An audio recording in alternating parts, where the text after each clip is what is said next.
South Africa. Its southern coast is the destination of the southern right whales returning from their annual migration. From the west coast, around the Cape Peninsula, to Hermanus and the southernmost tip of Africa, and from there, all the way up to Port Elizabeth, the southern rights can be seen coming home. One of the most beautiful and picturesque of all these places has to be Hermanus.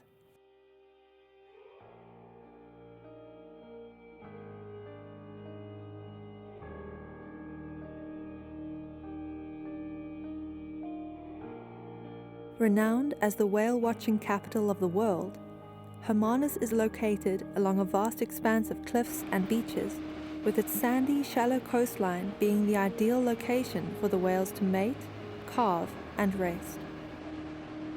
From these cliffs, and the well-known cliff path that traverses the town for almost 12 kilometers, whale watchers have an almost uninterrupted view of the bay and the whales below. The whales start to arrive around early June, taking up residence along our coast until late November. Hermanus also offers year-round experiences in the form of a lively village square, country markets, award-winning wine farms,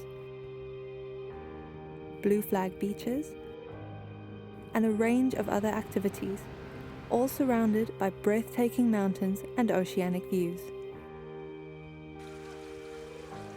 Hermanus is also well catered for boat-based whale watching, with the new harbour at the edge of town offering whale watching trips on a daily basis from June until November.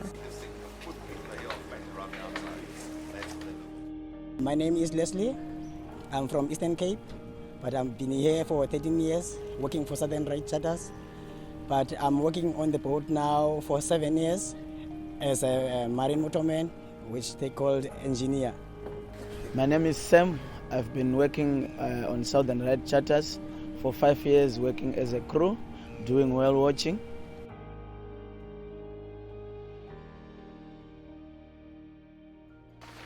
See another one here to the left of these, not even 100 meters away. There the high point of the mountain is, and about 7 o'clock there's another one coming this way.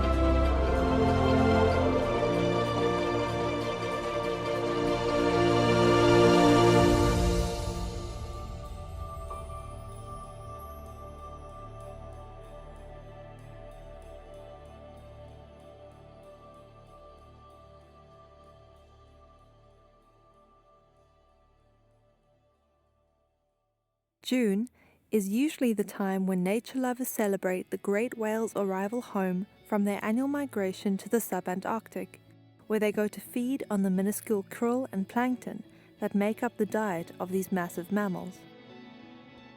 Well nourished and weighing around 45 tons on average, the whales make their way individually or in pairs, swimming back to their winter home along the Cape Whale coast, where they will rest, mate, or give birth. In the early 1900s, these whales were hunted to almost extinction, gaining their name from being found in the Southern Ocean and being the right whale to hunt. This was due to a few factors, namely their slow, lethargic swimming, undeterring curiosity of vessels, them being close to shore, and the fact that they floated when dead. This made them the southern right whale to hunt. As they begin to arrive in the shallow waters around Walker Bay, the southern rights can easily be identified by their very distinct V-shaped blows. This is one of the best ways to spot a southern right, as even their 15-meter length can sometimes go unnoticed on the surface of the ocean.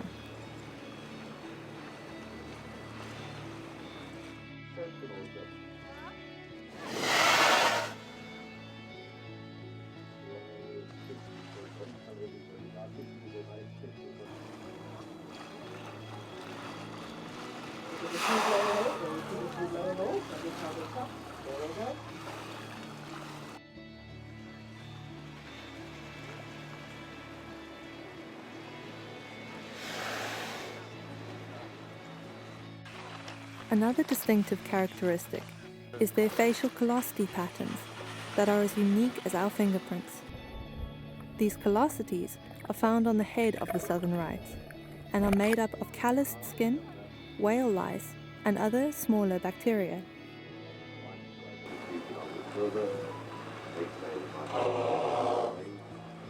Often, the arriving lone whales will gather together as if a sociable catch-up is required after their long journey. Unfortunately, we can't hear what they have to say, as the vocals of southern right whales are very deep and unelaborated in comparison to other whales. Science tells us they make groans and belches, which are inaudible to us without specific equipment, so we just sit on the surface and watch. Coming up here. Here he comes. Two visitors. Hello, you two. Are you coming to do some people watching there? He wants to do some people watching. See, patience pays off with animals.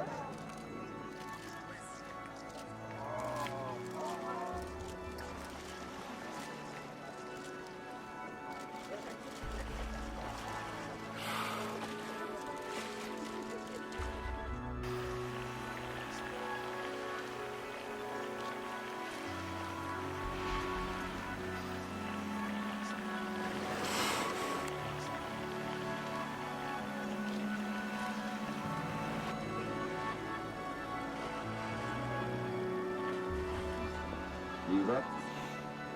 Right, floating this to the students, nice splash to the wet. Yes, so coming towards us with about 1 o'clock. What beautiful tail here next to us, just going down on the left hand. From the time the southern rights arrive, you stand a good chance of witnessing some impressive behavior as they play and cavort, as if knowingly entertaining us all. Look at my moustache. Look at my moustache.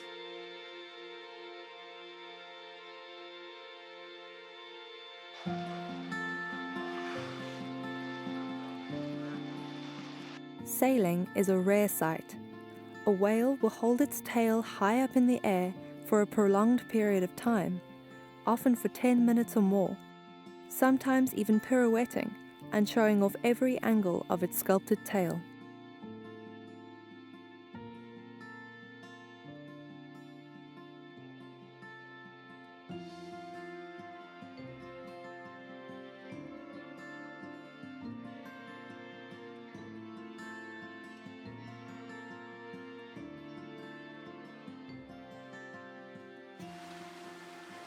Breaching is a firm favorite, with the whales showing an impressive amount of strength as it thrusts almost its entire heavy body out of the water. As the whale crashes back into the sea, the sound can be heard kilometers away.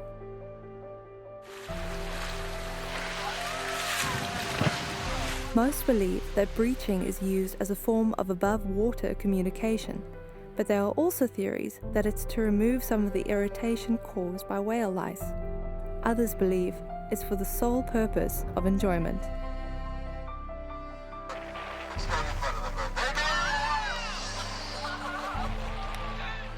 As they're known for breaching repeatedly in a short space of time, it's suggested that onlookers keep a keen eye open to hopefully catch these magnificent giants breaching again.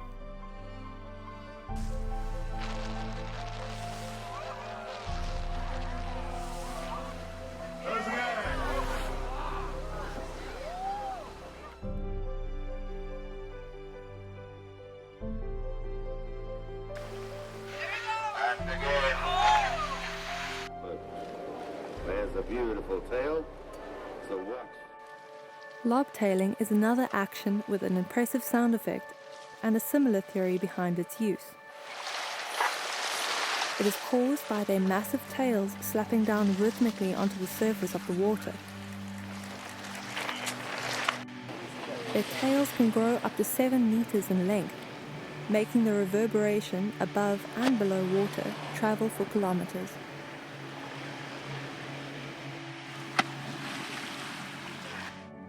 Fin slapping is a less energetic form of lobtailing, where a whale lies on its side with a fin up in the air and smashes it down onto the water's surface over and over again.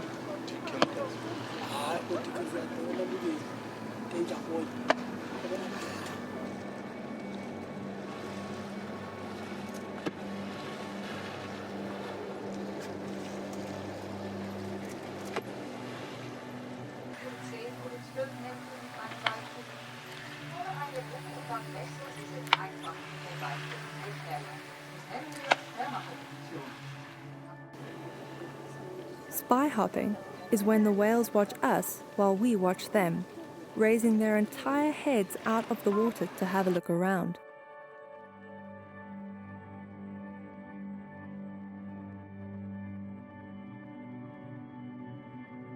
Due to the southern right's monocular vision, meaning they see a different picture from each of their eyes, this technique helps them to get a better idea of their surroundings.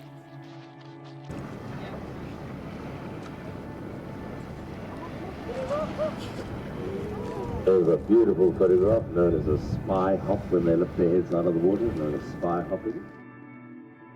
At this close range, you'll notice that their eyes are tiny in comparison to the rest of their bodies. However, although this would usually indicate that they have poor eyesight, whales have fantastic vision, both above and below water.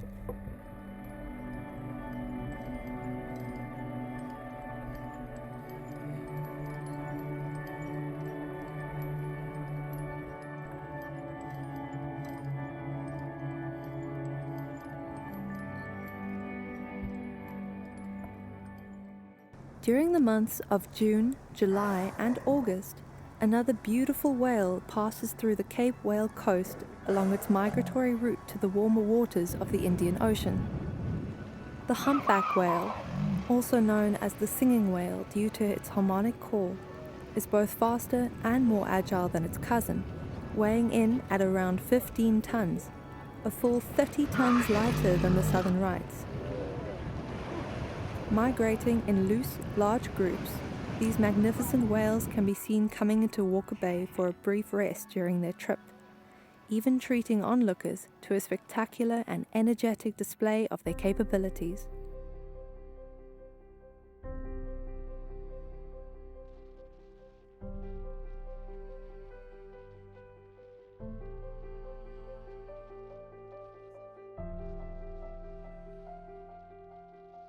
Swimming at considerable speeds and aided by their long pectoral fins and tails, humpbacks are capable of propelling their entire bodies out of the water, whilst turning slowly and falling back into the ocean surface, similar to that of the southern rights.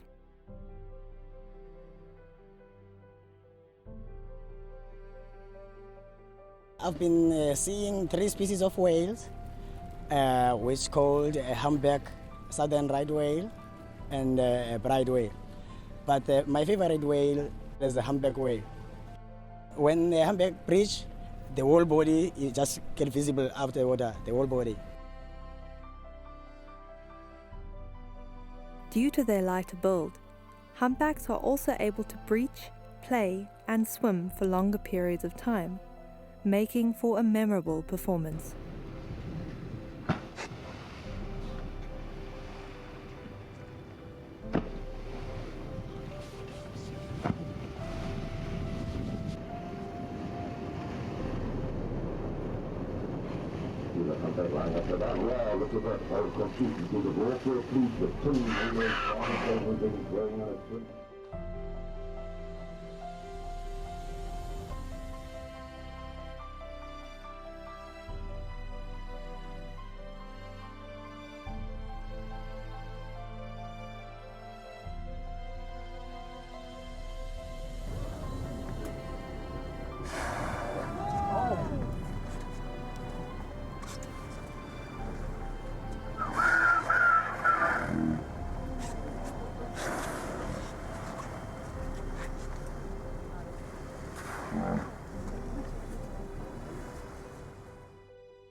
Apart from relaxing, southern rites also come to our shores to either carve or conceive calves. Join me, there's a lady.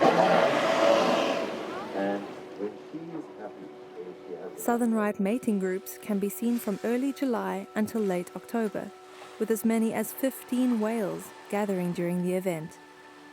Within these energetic groups, there are generally only 1 or 2 females, whilst the remainder are males vying for their attention and the chance to successfully fertilize the female. Does the one male would mate with the female?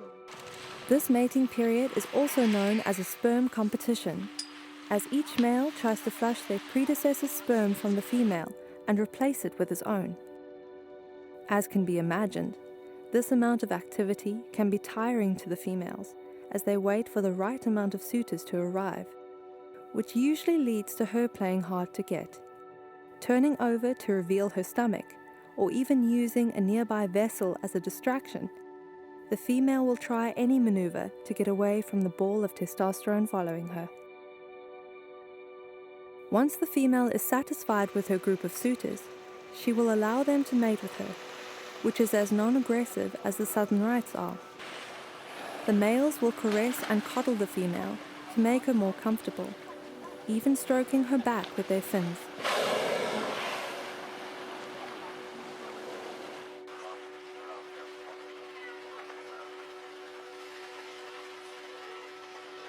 Between the males, there is also no aggression, as they push, shove, and roll around for hours on end.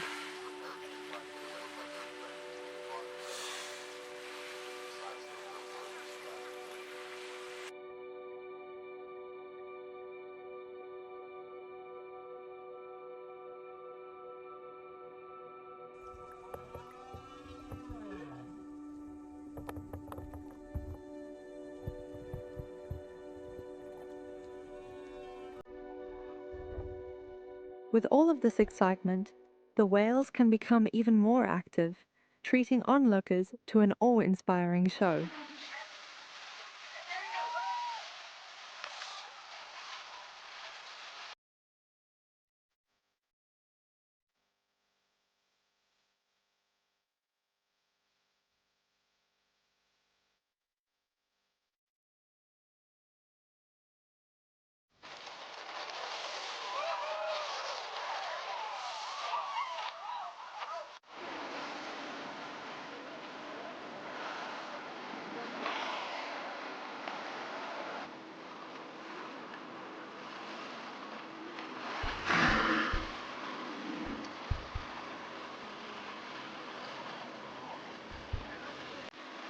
Once all the males have tried their luck with the female, they will leave to find another, with the mummy-to-be not having the foggiest idea who daddy is.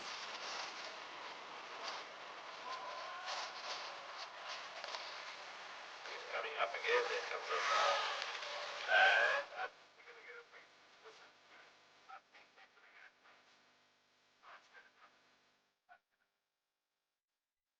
Southern right whales are extremely friendly and curious. This, combined with their love for shallow waters, made them the right whale to hunt in the past, lending to their name. Thankfully, the hunting of these gentle giants has now been disbanded, and the whales' numbers have started to gradually increase.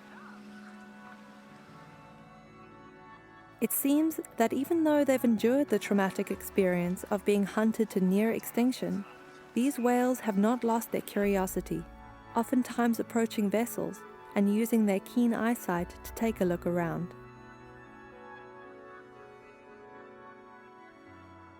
It's not uncommon to find boats stranded amongst inquisitive whales while they explore at their leisure.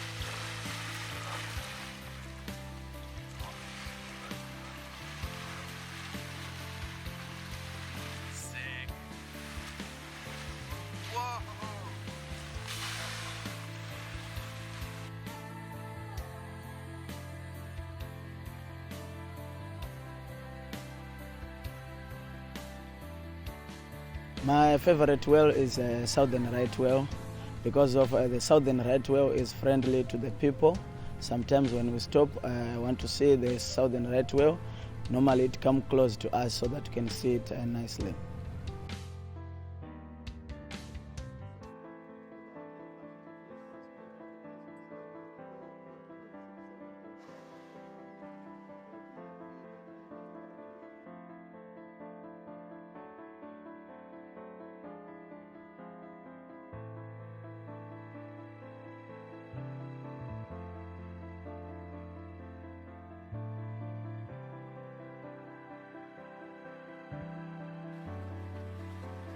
Due to their impressive eyesight, they have also been known to inspect underwater cameras at close proximity, seemingly unfazed but curious about these unfamiliar objects so close to them.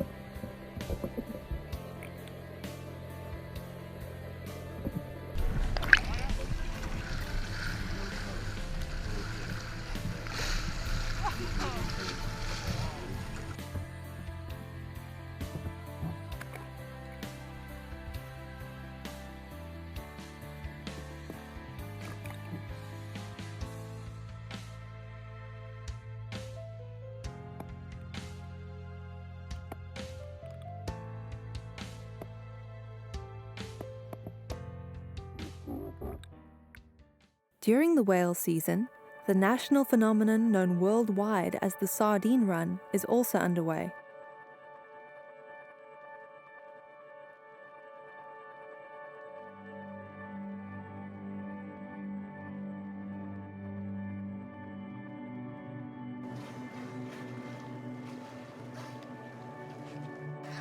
Some of nature's most beautiful creations can be seen right here on Hermanus' doorstep during this time. Birdlife, dolphins, and the resident Brutus whales, another species of whale that is much more elusive and less active than its cousin, appear to feed on the massive shoals of fish along the coast.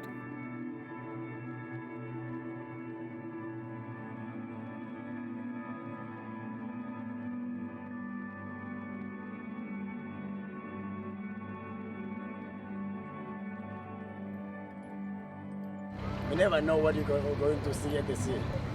You see whales, we see some seals, we see dolphins, the birds, all marine life. It's what I like it to be at sea. The indigenous Cape fur seals and African penguins, also known as jackass penguins due to their call, take full advantage of the run, flocking to the coast to enjoy this feeding frenzy.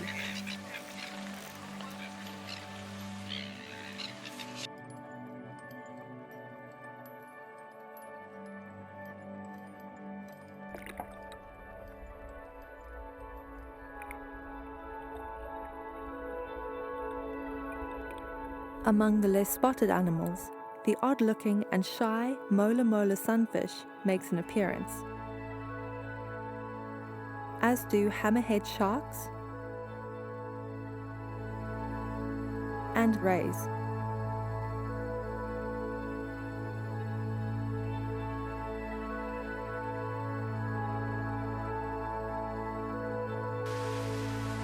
Finally, there are the dolphins, swarming together in massive feeding groups that turn the waters white.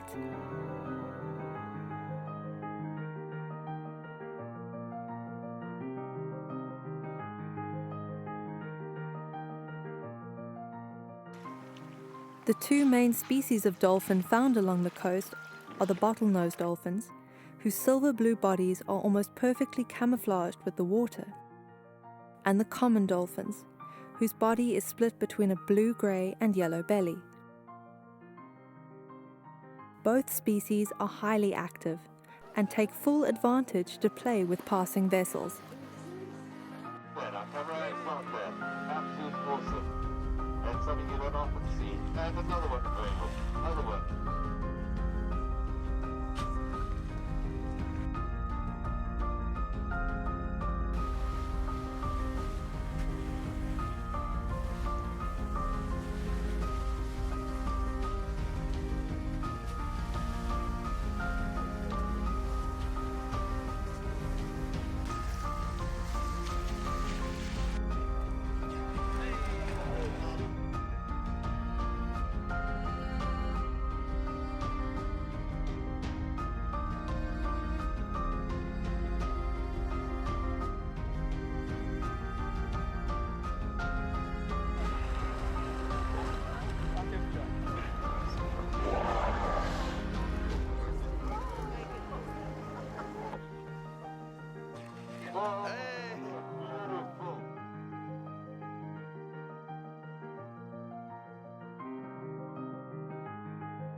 During all of this activity, new life is not only being created, but is also being brought into the world, as the expecting Southern Right mothers give birth to their calves.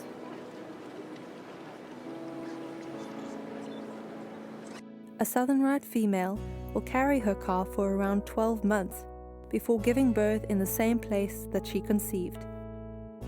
This gives the expecting mother time to return to the subantarctic to feed and gain the strength needed to care for her calf during its first year of life. Once her single calf is born, she will look after and care for it as it grows and becomes strong enough to make the journey back to the subantarctic a few months later. Once there, the calf will be weaned off of its mother's milk and start its own way through the ocean. A newborn calf can weigh up to 1 ton and measure anywhere between 4 and 6 meters in length. While suckling, the calf will drink from their mother several times a day, helping it to gain the strength and size that it will need for the journey back to their feeding grounds. During this time, the calf can grow at an astounding rate of around 2 centimeters a day.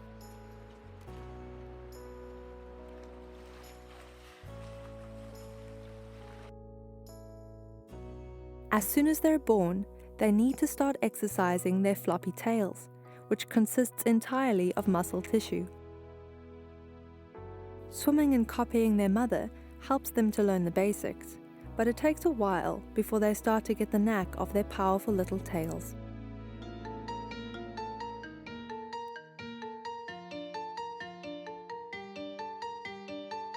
Watch out, little tail, there's a little baby.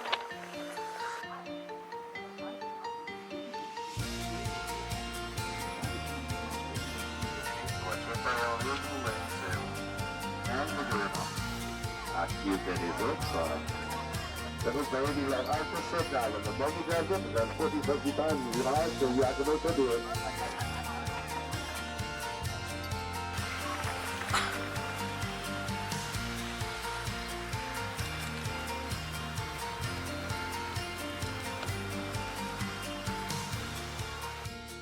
Southern Rights make excellent mothers, with a near-perfect record for the survival of their calves. During their year together, the two are inseparable, and watching a calf practicing its swimming skills alongside its ever-patient mother is one of the most rewarding pastimes. His mother swim, he loves his mommy.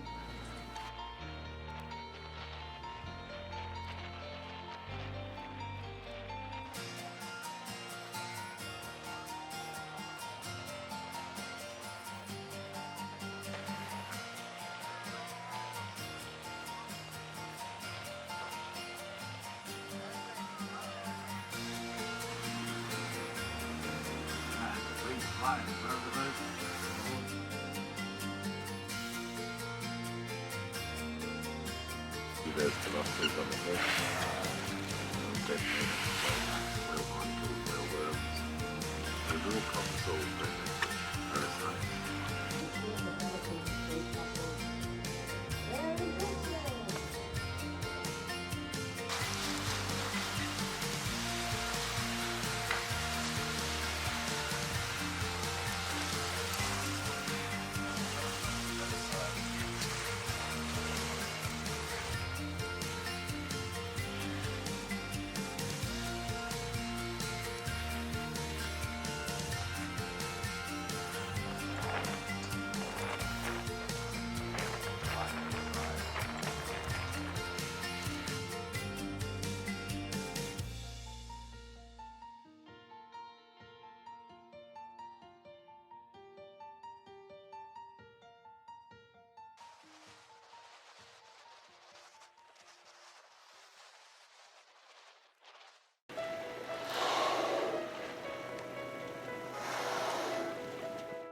Since hunting of the Southern Rights was banned in 1935, their numbers have grown to over 7,000 along our coast alone.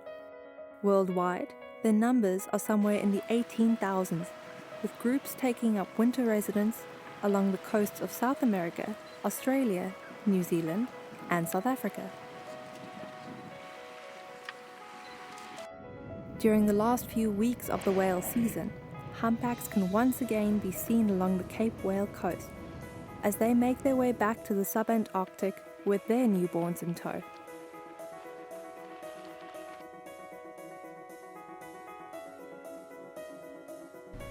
My favorite memory is there's another day we saw a southern right whale with a humpback going together, so that was more interesting for me.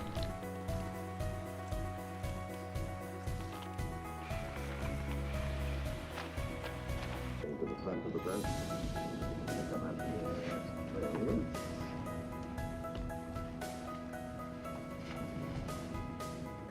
By early December, even the last of the mothers and calves have left the bay, with the newborns depending entirely on the nourishment and guidance of their moms to get them to the subantarctic safely. Reflecting on all that happens during these months with the Southern Rights, we can't help but sit back in awe and appreciation for the vast expanse of life that our oceans offer, and the wonder of the circle of life right on our doorstep.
This stunning example of the cycle of life is a privilege to see in this natural and almost untouched environment.